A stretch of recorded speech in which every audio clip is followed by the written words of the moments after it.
In this program, we learn about default constructor. So we create a class rectangle. Inside this class, let's keep two private data members. A rectangle is defined by its length and breadth. So that is what we will keep as the private data members of the fields. Now let's write a default constructor. The name of the constructor has to be the same as the name of the class. After this, because it's a default constructor, we do not pass any parameters. And inside this constructor, we initialize length and breadth to be equal to -1. After this, let's write a method for setting the value of length and breadth. We keep the return type as void and we pass the parameters that would be the values to be set. One for the length, one for the breadth. And here we say L equal to len, that's the first parameter, and B equal to BDT, that's the second parameter. Let's also write a method which utilizes length and breadth to find out the area. So the return type of this method we will keep as double, because if length and breadth are double, the area is also double. And the name of the method we keep as find area. Here we can do a check. In the constructor you see length and breadth is equal to -1. This indicates that the rectangle is undefined. So this value here indicates that rectangle is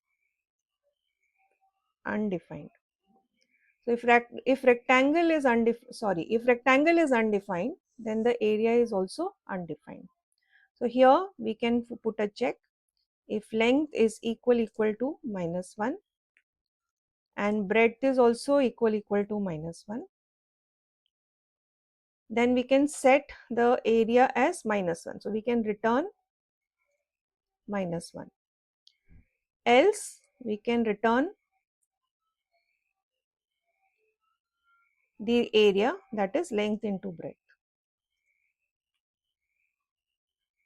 Now let's write a class in which we will have the main method, and main method we will utilize for creating the object of rectangle class.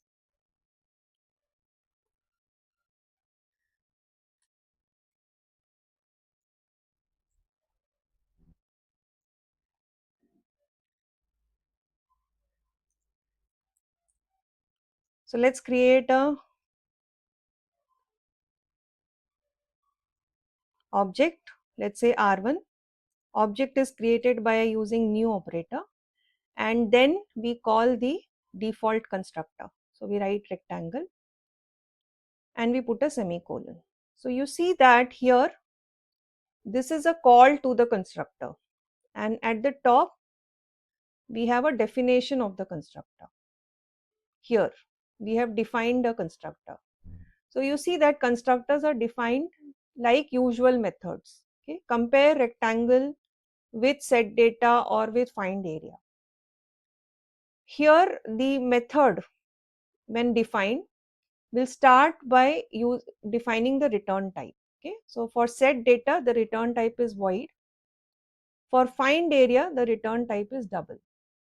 But though the constructor is defined like a method, the constructor does not have a return type, not even void.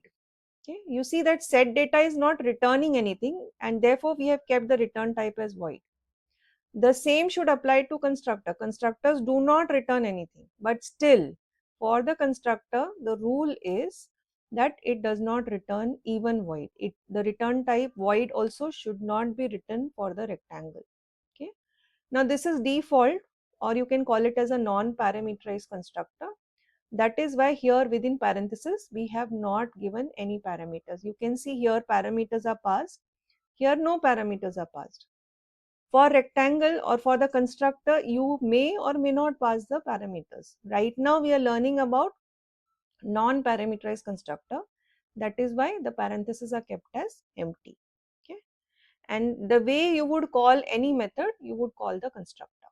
So constructors are called while creating the object. So you write new and then you call the constructor, okay, the way you would call any other method. Now let's find the area. Okay, so for finding the area, let's create a variable a equal to, and we say r1 dot find area.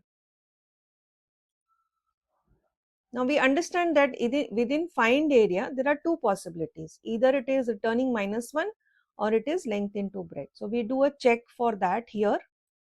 We write if a equal to -1. So if a is equal to -1, this indicates that the area is not defined. And why area is not defined? Because length and breadth are not set. Okay, so we can put that here as the message for the user.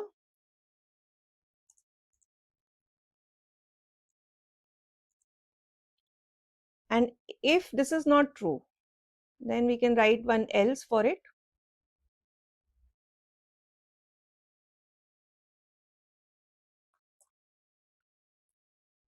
And here we can print the area that we have determined.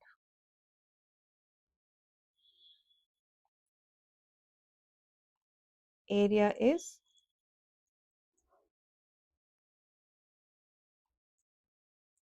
and the area is stored in A.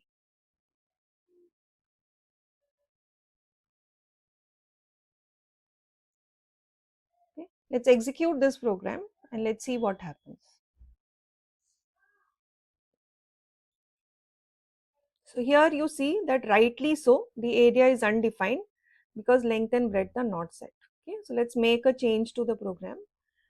Here you can see that object was created. When object is created, the constructor is called, and inside the constructor we are setting length equal to breadth equal to -1. Okay, and that is the reason why when we find out the area is also equal to -1 because we have not set the length and the breadth. Okay, so let's do that here. We can set r1 dot and call set data method, and to that we can pass 5 and 3 or any other value that you want to set for length and breadth. Okay, now let's execute this,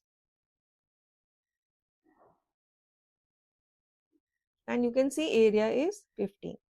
So this is how we write a default constructor. Okay, so this is call to the constructor, and at the top we have the definition of the constructor here.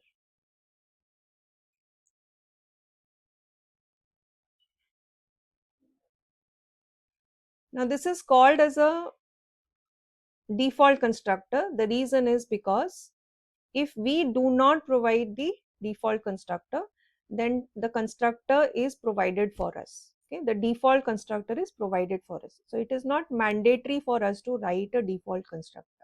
We do that whenever in a program we want to do our own initializations. So you can check it here. Suppose I comment this.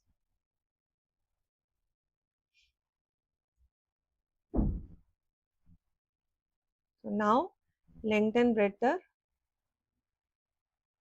not initialized to -1 inside the default constructor. The program should still work.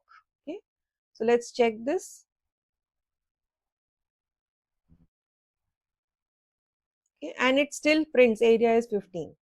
The reason is here you can see in the main method we do have a call to the default constructor, but at the top I have